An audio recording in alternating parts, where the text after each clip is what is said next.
Hello mga ka-idol, bagyo naman tayo. Ito. Kaya may tsansang pumasok na rin yan sa par. Maaring sa linggo po o sa Lunes. Magpapatuloy naman ang pagkulang ng LPA. Ay, putya ka, andyan na siya. Huling nakita ang nasa Nulo LPA Pesol. sa waters ng San Fernando City, La Union. Sabi ng pag-asa, nasa medium na ang tsansa nitong maging bagyo, lalo nasa dagat na ito ulit.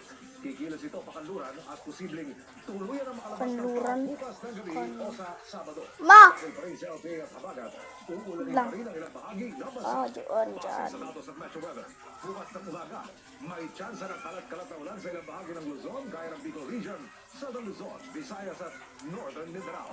Pagsapit at takali at hapon, posible na rin ang pag-ulan sa malaking bahagi ng Northern at Central Luzon, Calabarzon, Mimaropa, Bicol Region, Visayas at iba pang bahagi ng Mindanao. May matitinding buhos na ulan sa ilang lugar na posibleng magbulo pa rin ng baha o landslide. Sa Metro Manila, nananatili ang tsansa ng pag-ulan kaya Unang ulan. na malakas.